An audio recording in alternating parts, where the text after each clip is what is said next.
Hey guys, it's Brie. So today's video is going to be a little bit different from the cloth menstrual pads and all that kind of menstrual products that I do reviews on usually. It's going to be on a video very similar to one I did a while ago actually, which was about teenage girls and body issues. But instead of it being on teenage girls, it's going to be about having a sickness, a chronic sickness, or just being ill in general, and also dealing with body issues, because more often than not, you know, being sick is awful in itself. You have to deal with the symptoms, you have to deal with the repercussions from the symptoms and things that you do, but also because of the stereotypical way that society seems to view both women and guys actually, we have to look a certain way. You know, we can't have any chunkiness on us or otherwise we're disgusting. You know, we can't have body bits doing certain weird things, and that just, you know, brings our confidence down a lot because we can't exercise the same way that a healthy person could exercise. The only thing we can really control is diet. But diet and exercise often go together. One or the other really isn't going to cure everything, and the problem is whilst you might be able to control the food you eat, you can't control how much exercise you can do. And that can be seriously frustrating because you might really want to do it, but you know that if you do it, you're just going to get worse and you're going to end up back in bed or back in hospital or wherever you usually end up when you push yourself too hard. And finding the balance between that takes a while. I'd say it took me about at least a year to find that balance. And it's difficult because I had to give up, in particular for me, dancing and pretty much every other sport I did. I had to stop going to school and all that kind of stuff. So it is tricky and it's really difficult to balance out, you know, the amount of exercise you should be doing and the amount of exercise you actually can do. And as I said before, it's really frustrating. But the other thing is diet. Now this is another thing this video is covering. I've seen a lot of you recommending vegan diets and stuff. That would not work for me right now at this point, and there's a very good reason for that. For me, diet is one of the few things I can control about my body. My body feels like it's not in my control. It feels completely out of control, like I have no say over the matter of what it does or how it reacts to things, and that is really frustrating in itself as well, and it's really depressing too. It can make you go into depression as well when you feel like you have no control over anything. And diets, especially diets that require supplements and all that kind of stuff, or if you go on a diet to change your food, or if someone else says I need to go on a diet to do something, that can put it out of control, and for me can actually have a huge impact on me mentally.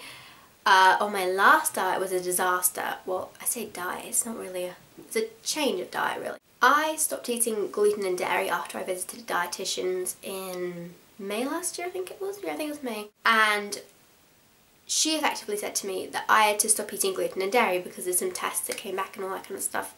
And I did. And it was disastrous because what my body does is when it feels like it has no control over this, and in my head I felt like I had no control over what was happening, you know, I didn't want to stop that stuff. I didn't feel like that stuff was making me really sick. And my body decided that I was just not going to eat at all. So effectively become anorexic, and that's another sickness and you don't want to be dealing with that. And it's really difficult to get out of that as well, more difficult than you might think. So basically what would happen is I would get hungry and I'd go downstairs, go to the fridge or something, look at the food and immediately feel sick. That was it. I would just feel so nauseous I couldn't touch anything. And it was the same, you know, with dinner or anything. Even if it was a meal that I loved, I could only pick at it and I could only eat little bits of it before I just felt really sick. And this was only 3 days I was really bad and barely eating anything before the dietitian put milk back into my diet because she felt I was not eating enough at all. But after that it took a month to get it back up to what I was usually eating, because you don't just suddenly get starving hungry after you've done that to yourself. Your appetite is now really dramatically reduced, so you can't eat a lot. And to get back to what you should be eating actually takes ages, weeks and weeks, possibly months to get there. So it did only take me a month, which is good because it can take a lot longer than that, but I really did not want to go through that again, and I don't feel like my head is in the right place to do a diet like that. I'm not ready to do it, and I would resort back to doing that. And I wasn't even doing it consciously, it was subconscious. My brain was stopping me from doing that. But afterwards I did realise that actually my body just was not happy with going on that diet. So I'm just trying to balance out, you know, eating more organic food, eating healthier food and that kind of stuff, and that is a really good thing, I think, and I want to do that, so that's really important for me, you know, to stick with that. And I really am trying, you know, I'm trying my best to balance it out, to do all that and do all that good stuff. But another thing that's quite often shot when you're ill is body confidence. It just flies out the window because you can't control your body, you feel like your body is attacking itself, and, you know, sorry, I've got things written down, that's why I'm looking down. you have a lack of control over your body. So it might be doing something completely weird, you're not entirely sure what sets it off, you're not entirely sure how to control it, and there are some things you generally can't control. It might get set off when you've been really careful and avoided something that you think sets it off, and then you suddenly realise either something else sets it off or you've got another thing that sets it off now, and it's like that. You have no control and it feels like your body's attacking itself. And you know, one of the most important things about this is to love your body, but how the heck do you love yourself when it feels like your own body is attacking itself? And that is the big thing, I think, for people who are sick. It was certainly the biggest thing for me, is, you know, trying to figure out how the heck you're supposed to even like this thing that's called your body when you feel like it's your enemy. The one thing that should be your friend has now become your deadliest enemy. But then people tell you to love it. It's like, how the heck do you do that? But I can honestly say I have done it now, and I do not worry about how much I weigh. I have no idea how much I weigh, actually. I don't worry about what shape I am. I don't worry if I have a bit more fat than I should have, you know, or should have according to society. I'm not overweight, you know, by any means. I'm not considered overweight medically, and, you know, I can still fit into size 8 clothes and that kind of thing. So I'm pretty petite, and that's mainly why I can fit into size 8 clothes.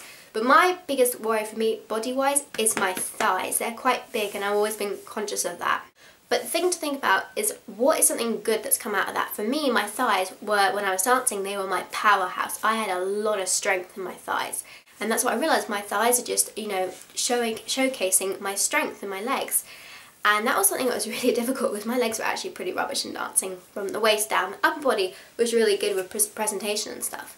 But you have to find something that's good for it. So if you've had a baby, for example, and you have stretch marks and stuff, you know, for that I would say, obviously I can't tell you what to do, but I can recommend, you know, you look to something that basically shows you why you have that. And, you know, obviously if you had stretch marks from giving birth, you can look at your child and say, well, you know what, yes, I might have these stretch marks and I might not be as perfect as I was before, but I had this adorable child now, and would I change it for the world? And, like, no, most people would say that anyway.